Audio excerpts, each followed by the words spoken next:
அனைவருக்குமே வணக்கம். சற்று முன் கிடைத்திருக்கக்கூடிய ஒரு மிக மிக முக்கியமான செய்தி ஒன்று வெளியாகி உள்ளது. சற்று முன் உதயநிதி கதை முடிந்தது.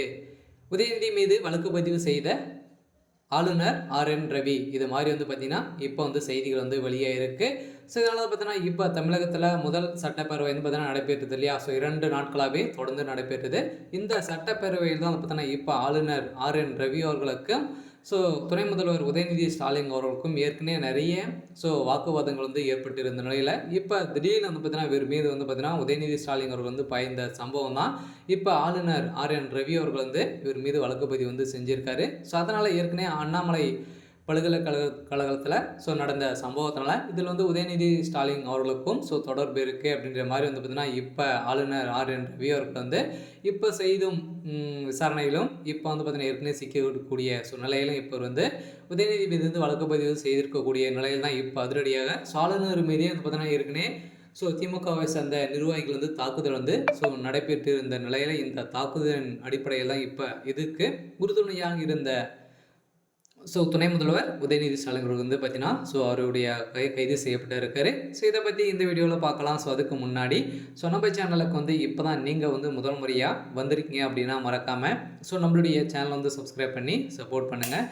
வாங்க வீடியோக்குள்ளே போகலாம்.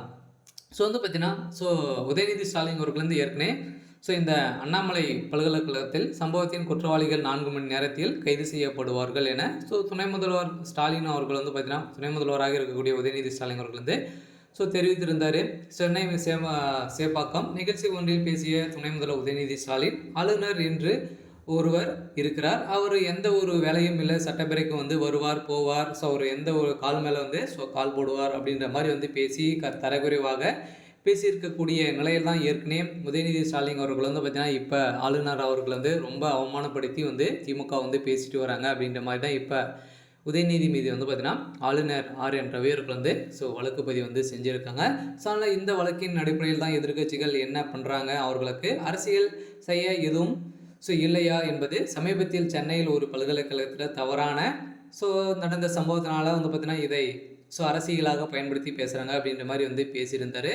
எதனால் பேசுகிறாரு அப்படின்னா ஏற்கனவே இதற்கு திமுக இருக்கக்கூடிய முக்கிய புள்ளிகளெல்லாம் பார்த்தீங்கன்னா சிக்கக்கூடிய நிலையை தான் இப்போ திமுகவே மாற்றி அமைக்கக்கூடிய நிலைக்கு இதுக்கு லஞ்சங்கள் ஒரு 1.5 கோடிக்கு மேலே பார்த்தீங்கன்னா திமுகவுடைய தலைமைக்குமே வாங்கியிருக்கு அப்படின்ற மாதிரி தான் பார்த்தீங்கன்னா இப்போ பேசப்பட்ட ஒரு நிலையில் தான் இப்போ இதுக்கு உறுதுணையாக இருந்த உதயநிதி ஸ்டாலின் அவர்களுக்கு ஏற்கனவே தொடர்பு இருக்குது. அவருடைய இந்த குற்றவாளியுடைய வீட்டிலும் ரைடுகள் நடந்தது இல்லையா? அந்த ரைடில் நிறைய ஆதாரங்கள் சிக்கிக்கக்கூடிய நிலையில் தான் உதயநிதி ஸ்டாலினுடைய கதையும் முடிய போகுது.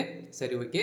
இதன் அடிப்படையிலும் ஆளுநர் RN ரவி அவர்கள் தரக்குறைவாக பேசிய சம்பவத்தினால இவர் மீதும் வழக்கு பதிவு செஞ்சுருக்காங்க.